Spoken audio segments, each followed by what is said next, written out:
Hey everybody, JC here with another TNI toy review, and today we're going to take a look at the new DC Collectibles Batman Arkham City Two-Face figure.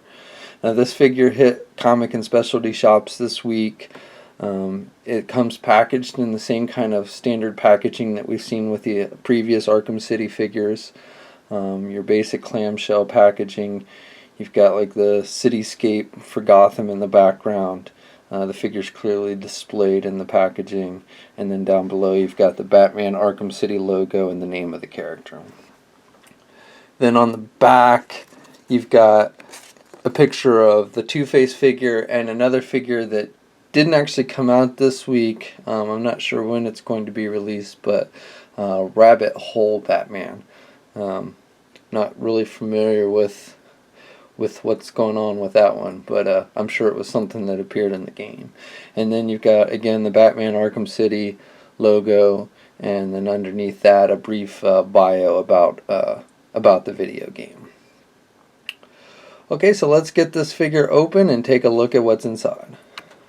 Okay, so here's a look at the figure outside of the packaging, and like with most of the DC collectible figures based on the video game, this one sports a lot of nice detail and paint apps. Seems to be very true to what we see in the video game for this character. You've got the one side with the charred, disfigured, burnt off acid face and arm, and the charred up suit and everything. And then on the other side we have the Harvey Dent face and the white suit, which is all nice and clean and pristine and everything. So again, very nice detail. He's got some little bit of detailing on his tie there. Definitely on the burnt side, you know, there's just a whole lot of nice details with the sculpt, and you can like pieces of skin missing on his arm, which is nice. And he's got a wrist watch on that arm, and then on the head, same thing. Just a lot of nice detail with the paint apps. The blood. Kind of blood reddish marks stand out really nicely with the charred look, and then you got like the eyeball kind of sticking out, and the teeth and everything, the exposed jaw and everything.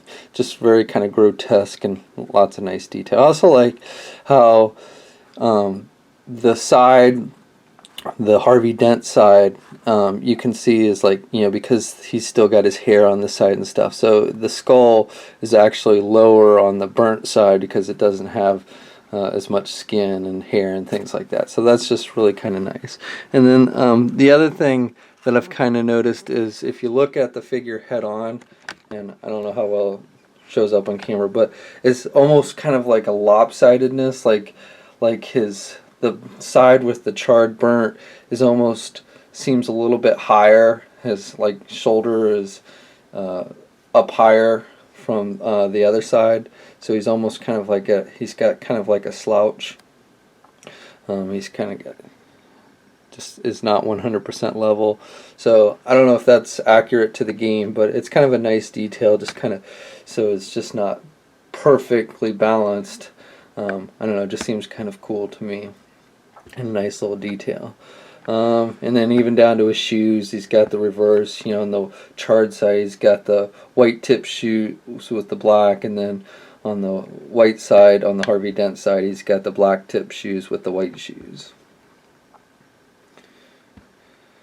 So again, just an overall abundance of detail with the paint and the sculpt. And again, the suit side is basically all just a clean white, really isn't really any shading or anything.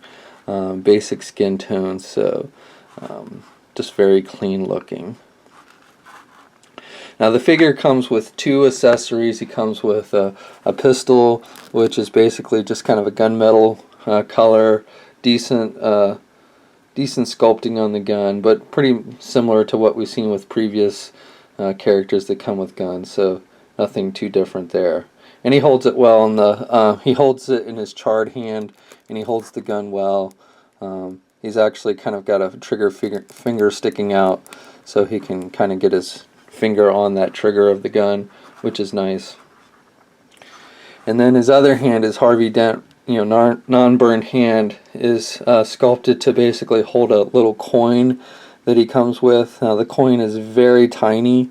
You want to be careful when you take it out of the packaging that you don't drop it or lose it or anything, because it is very, very tiny. But he does hold it in his hand, and once you get it, you kind of just pry it into his fingers. So it looks like he's flipping the coin, and once you get it in there, he holds it pretty tight, which is nice. Now the coin itself doesn't have a whole lot of detail on it. It looks like they kind of tried to like scribble something on there, but you really can't make out what it is on either side of the coin. The coin is so small, and it's just a silver type color. I don't know how well you can see it on camera, but really, even to the naked eye, you really can't make out what's supposed to be on the coin. Okay, so scale-wise, he stands just under 7 inches tall, but almost at that 7-inch mark. And here he is next to Batman from the video game. You can see they're basically about the same size. I don't know if that's completely accurate. I would almost kind of think Batman might be a little bit taller, but for these figures, they're about the same size. And just for another comparison, here he is against the Batman Arkham Origins Black Mask figure. Again, you can see they're about the same size. You can have these guys see who's got the nicer suit. Overall, I would say Two-Face wins the competition on this one. For articulation, it's not fantastic. It's certainly not on the level that we've been seeing with a lot of recently released DC collectible figures, but it's not horrible either. He's got pretty good movement in the head. It's on a ball joint, but he's got good, he can tilt his head to the left and to the right nicely. He's got some down movement and some back movement, and he can move left and right. So he's got pretty good movement with the head, which I really like. So you can get him kind of looking at some, good position, so he can look at his coin or his wrist watch or anything like that. The elbows, standard ball hinge joints. He can get his arms all the way out, no problem. He's got the bicep swivel, and then single hinged elbows, and he can turn it or bend his elbow pretty good. And then he's got swivel wrists. And I kind of like that the wrist watch is on the swivel part. So like if you want him to turn his hand so he can actually look at his watch, you can do that. So that's kind of a nice added touch. He does not have any kind of ab crunch. The coat itself is kind of a softer rubber material that's basically glued onto the figure.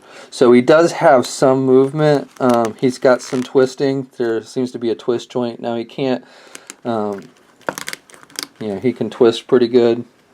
So I like that. And he's got some, well, not really, like I said, he doesn't really have an ab crunch of any kind. So if you want him to look down, you have to basically have him bend down at the crotch area. So there's no ab crunch, but he does again have a bit of a swivel, and you just got to be careful with the coat. Can't really do the splits or anything. It's just got that kind of T-crotch design, so a little bit limited there, but he can do his leg forward pretty good, and then he can do the coat, and the way it's sculpted kind of prohibits him from putting his leg back too much. Then he's got the single jointed knee, and he's got the swivel at the knee, and then he doesn't have any ankle articulation. That's my review. Overall, I think this is a pretty good figure. It definitely looks really good. The details and everything are really nice, so I like that. And I also, even if you're not like a fan of the video game line itself, I think this one is good enough that kind of, Two-Face is kind of a generic enough character, meaning that his video game look doesn't look terribly different from like, what you see in the comic books and everything. So I think this figure would fit in nicely with like, a comic book line. If you wanted to. So even if you're not like a fan of the video game line, this one might be good just if you're a Batman fan and like Two-Face and want a good Two-Face figure. Articulation could be a little bit better, but it's not horrid. I like the accessories. I like the little coin. Just be careful you don't lose it. And he holds them well, which is really nice. And I think he looks good standing with your other figures and everything. So overall, I would say if you're a fan of the video game or just a fan of Batman villains and Two-Face in particular, you definitely want to pick this one up. And as I mentioned before, it's hitting comic book and specialty shops now. So start checking there if you want to pick this one up. And until next time, I'll check you later.